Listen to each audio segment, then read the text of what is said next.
Premier League မှာနိုင်ပွဲပြန်ယူသွားမယ်အာဆင်နယ်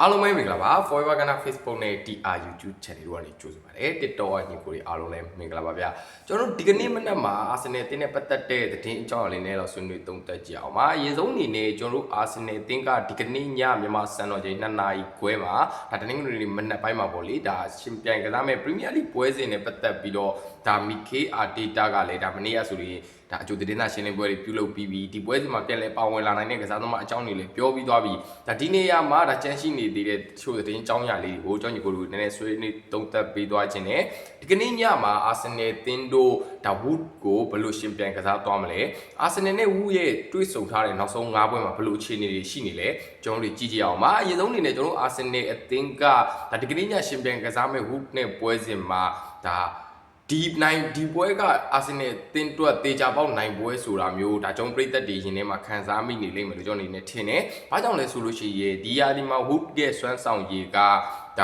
ါတော်တော်လေးကိုဆိုးရွားတဲ့အခြေအနေတစ်ခုမှရှိနေတယ်။ဒါ Wood ကဒီယာဒီမှာတန်းစင်းရဖို့ရာခိုင်နှုန်းအများဆုံးအသင်းထဲမှာထိတ်ဆုံးမှာရက်တည်နေတယ်။ဒီလိုအသင်းမျိုးနဲ့အာဆင်နယ်တွေ့ဆုံတဲ့အချိန်မှာဘယ်လောက်ထိဂိုးတွေပြတ်သွားမလဲဆိုတဲ့အနေအထားတစ်ခုမှာပေါ်မာစင်ရဲ့ခံမှန်းသုံးသက်ချက်ထဲမှာဆိုရင်အာဆင်နယ်အသင်းက Wood အသင်းကိုအနည်းဆုံး၄ဂိုးလောက်ထိသွင်းယူသွားပြီးတော့အာဆင်နယ်အသင်းကဂိုးပြတ်နိုင်ပွဲတစ်ခုနဲ့ပရီးမီးယားလိမှာပြန်ပြီးတော့ဒါဥဆောင်နိုင်လိမ့်မယ်ဆိုပြီးတော့ဘော့မာစင်ကဆွေးနွေးသုံးသပ်ထားတယ်ဒီနေရာမှာကျွန်တော်တို့အာဆင်နယ်အသင်းပြည်သက်တွေအနေနဲ့ရောအာဆင်နယ်အသင်းအနေနဲ့ဒီညပွဲစဉ်မှာဂိုးတွေဘယ်လောက်ထိသွင်းယူသွားမလဲဒီပွဲစဉ်မှာရောဘယ်လိုတိုက်စစ်မှုတွေကိုအာဆင်နယ်အသင်းသုံးပြုသွားမလဲဒီရာသီမှာအာဆင်နယ်အသင်းရဲ့တိုက်စစ်မှာဒဏ်ရာကစားသမားတချို့ပြန်လဲပါဝင်လာပြီးတော့အာဆင်နယ်အသင်းရဲ့ Mikel Arteta ကိုယ်တိုင်ကဒါဒီရာသီမှာအာဆင်နယ်အသင်းတို့တိုက်စစ်မှုတစ်ခေါ်ယူထားတာဖြစ်တယ်လို့အာဆင်နယ်အသင်းရဲ့ဒဏ်ရာကစားသမားဖြစ်တဲ့ဒါကာဗီယယ်ဂျေဆူကလည်းခုဆိုပြန်လဲပါဝင်နေပြီပေါ့လေဒီနေရာမှာဒါကြောင့်ညီကိုတွေအနေနဲ့ရောဘယ်ကစားသမားကိုအသုံးပြုစေခြင်းလဲ Victor Yogres လားဒါကာဗီယယ်ဂျေဆူလားဒါအခုနောက်ပိုင်းတက်လာတဲ့သတင်းတွေအရာဒါ Victor Yogres ရဲ့ခြေစွမ်းပြောင်းနေမှုနဲ့ပတ်သက်ပြီးတော့ဒါတော်တော်များများ social media တွေမှာဝေဖန်သုံးသပ်ကြတာရှိတယ်ဒီနေရာမှာအာဆင်နယ်တင်းရဲ့တိုက်စစ်ကစားသမားတွေထဲမှာ Kai Havertz ကတော့ဒါကျွန်တော်တို့နံပါတ်1အပြေဆုံးပဲပေါ့လေနံပါတ်1 Kai Havertz ရဲ့ဒါကာဗီယယ်ဂျေဆူရဲ့ဒါ Victor Yogres ရဲ့ပေါ့လေဒီ၃ယောက်ထဲမှာဒါတချို့သတင်းမီဒီယာတွေရဲ့ရေးသားဖော်ပြချက်တွေထဲမှာဆိုရင်ဒါနံပါတ်1နေရာမှာတော့ Kai Havertz ရှိနေပြီးတော့နံပါတ်2နေရာမှာဒါကာဗီယယ်ဂျေဆူရှိနေမယ်နံပါတ်3နေရာမှာ Mikel Merino ရှိနေပြီးတော့အာဆင်နယ်အသင်းရဲ့တိုက်စစ်ကစားသမားတဲ့ Victor Yogres ကနံပါတ်4နေရာမှာနောက်ဆုံးရွေးချယ်မှုဖြစ်ရှိနေလိမ့်မယ်ဆိုပြီးတော့ဒါသတင်းမီဒီယာတွေအမျိုးမျိုးဝေဖန်သုံးသပ်ကြတယ်ဒီနေရာမှာကျွန်တော်တို့ပြည်သက်တွေအနေနဲ့ရော Victor Yogres ရဲ့စွမ်းဆောင်ရည်နဲ့ပတ်သက်ပြီးတော့အားရကျေနပ်မှုရှိရလား Victor Yogres ကဒီရာဒီမှာအာဆင်နယ်အသင်းလိုအပ်နေတဲ့နေရာကိုအကောင်းဆုံးဖြည့်တင်ပြီးတော့အာဆင်နယ်အသင်းလိုချင်နေတဲ့စူဖလားတွေကိုအကောင်းဆုံးရယူပေးသွားနိုင်မယ်ထင်လားကျွန်တော်ဒီရာဒီမှာ Victor Yogres ရဲ့စွမ်းဆောင်ရည်နဲ့ပတ်သက်ပြီးတော့ဒါကျွန်တော်တို့တွေမေးခွန်းထုတ်ချင်စရာတွေရှိတာဖြစ်သည့်တိုင်အောင် Victor Yogres အရင်ကကစားခဲ့တဲ့ Portuguese League ဖြစ်တဲ့ Sporting Lisbon ကစားပုံနဲ့ Arsenal အသင်းကစားပုံရဲ့ဒါကြားထဲမှာတော်တော်လေးကွာဟမှုရှိတယ်ဒါအခု Arsenal အသင်းမှာဆိုလို့ရှိရင် Victor Yogres တို့ဒါကစားပုံအသစ်ဖန်တီးမလားဒါ Victor Yogres ကိုဒီ Arsenal အသင်းရဲ့ကစားပုံထဲမှာပဲအံဝင်ဟောဒါထည့်သွင်းကစားသွားမလားဆိုတဲ့မိကိုနေရလဲများစွာတက်နေတယ်ဒီနေရာမှာ Victor Yogres တို့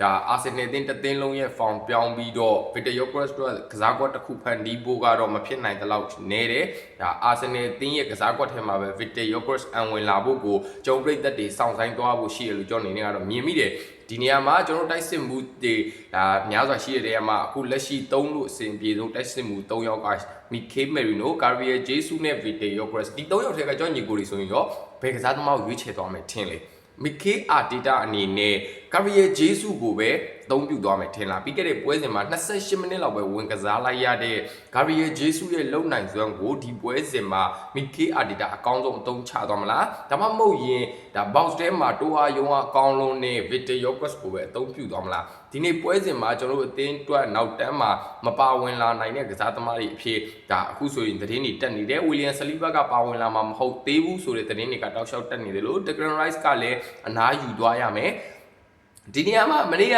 interview ပြုလုပ်ခဲ့တဲ့နေရာမှာဒါမာတင်ဇူဘီမန်ဒီနဲ့ပတ်သက်ပြီးတော့ Mikel Arteta ကိုမေးမြန်းထားရှိတယ်ဇူဘီမန်ဒီနဲ့ပတ်သက်ပြီးတော့ Mikel အနေနဲ့ဘယ်လိုမြင်မိလဲဆိုတဲ့နေရာမှာ Mikel Arteta က ဟုတ်တယ်သူကကျွန်တော်တို့အသင်းအတွက်တကယ်ကိုကောင်းတဲ့ player ပဲသူရောက်လာခြင်းကကျွန်တော်တို့အသင်းအတွက်တိုက်စစ်ခံစစ်ကိုအကောင်းဆုံး value လုပ်ပေးတယ်သူကပွဲတစ်ပွဲကိုအကောင်းဆုံးအဖြစ်ထုတ်နိုင်ပြီးတော့ပွဲတစ်ပွဲကိုဘယ်လိုထိန်းချုပ်ရမယ်ဆိုတာကိုအသက်အရွယ်နဲ့မလိုက်အောင်ရှုမြင်နိုင်တဲ့သူတယောက်ပဲသူ့ရဲ့မမြင်နိုင်တဲ့စွမ်းဆောင်ရည်တွေကကျွန်တော်တို့အသင်းအတွက်အကောင်းဆုံးထိတွန်းပို့ပေးတဲ့အရာတွေကတစ်ခုဖြစ်တယ်။သူကတိုက်စစ်ကိုသွားဖို့လဲဝင်မလေးသလိုခံစစ်မှာအကောင်းဆုံးဖြစ်အောင်လဲစွမ်းဆောင်နိုင်တဲ့ကစားသမားတစ်ယောက်ပဲသူ့လို player ကိုကျွန်တော်တို့ပိုင်ဆိုင်ထားရတာတကယ်ကိုဂုဏ်ယူမိတယ်ဆိုပြီးတော့မီခေအာဒီတာကမာတင်ဇူဘီဘယ်လီနဲ့ပတ်သက်ပြီးတော့ဒါပြောကြားထားတာမျိုးရှိတယ်။အဲ့တော့ကျွန်တော်အာဆင်နယ်အသင်းမှာဒါဒီကနေ့ညမှာနောက်တန်းမှာဘယ်သူတွေပွဲထွက်လာအောင်လဲဆိုရင်တော့တေချာတယ်ဒါခရစ်စတီနိုဂတ်စ်နဲ့ပီယရိုအင်ကပေးဆိုတဲ့အတွဲကိုဒါကျွန်တော်တို့အာဆင်နယ်အသင်းရဲ့မီခေအာဒီတာအသုံးပြုလာနိုင်ဖို့ရှိတယ်ဒါတချို့သတင်းမီဒီယာတွေရဲ့ဖော်ပြချက်မှာဒီနေ့ပွဲစဉ်မှာဂျူလီယန်တင်ဘာပြန်လဲပါဝင်လာနိုင်ဖို့85%လောက်ထိရှိနေတယ်ဂျူလီယန်တင်ဘာရဲ့ fitness ပြည့်မှုကိုဒီကနေ့နေ့လေပြုလုပ်သွားမယ့် training မှာဒါအာဆင်နယ်အသင်းတာဝန်ရှိသူတွေနဲ့စေးဖွဲ့ဝင်တွေရဲ့ထောက်ခံချက်ကြောင့်ဒါမီခေအာဒီတာအသုံးပြုသွားလိမ့်မယ်ဆိုပြီးတော့ဒါတိတိကျကျပုံစံမျိုးရေးသားဖော်ပြထားတာမျိုးတွေရှိတယ်ကြောင့်ညီကိုတွေအနေနဲ့ရောဒါဂျူလီယန်တင်ဘာပဲပွဲထွက်လာအောင်မလားဘန်ဟွိုက်ပဲပွဲထွက်လာအောင်မလားကြောင့်ညီကိုတွေအနေနဲ့ဆွေးနွေးသုံးသပ်ကြည့်ကြပါဦးဘန်ဟွိုက်အနေနဲ့လည်းဒါအလဲဆန် CB နေရာမှာဝင်ဆော့နိုင်တာဖြစ်တဲ့အတွက်ဘန်ဟွိုက်ကိုလည်း CB ထည့်သုံးသွားတာမျိုးတွေဒါဖြစ်ကောင်းဖြစ်နိုင်တယ်ပေါ့လေโอเคပါအဲ့တော့ကျွန်တော်အာဆင်နယ်အသင်းနေတဲ့ဒီကနေ့ညမှာဒါရှင်ပြိုင်ကစားမဲ့ပရီးမီးယားလိပွဲစဉ်နဲ့ပတ်သက်ပြီးတော့ဒါကြောင့်ညီကိုတွေအနေနဲ့ရောဘယ်လိုထင်မြင်မိလဲအာဆင်နယ်အသင်းဒီနေ့ညမှာဂိုးပြတ်နိုင်ပွဲကိုဖော်ဆောင်သွားမလားဒါမှမဟုတ်ရင်ပဲဝူကသူတို့ရှိသလောက်စွမ်းအားနဲ့အာဆင်နယ်အသင်းခက်ခဲအောင်ပဲလုပ်သွားအောင်မလားကြောင့်ညီကိုတွေနဲ့ဆွေးနွေးသုံးသပ်ကြည့်ရပါဦးအားလုံးကိုကျေးဇူးတင်ပါတယ်နောက်ဗီဒီယိုမှာပြန်တွေ့ပါမယ်ဗျသူတွေမှာ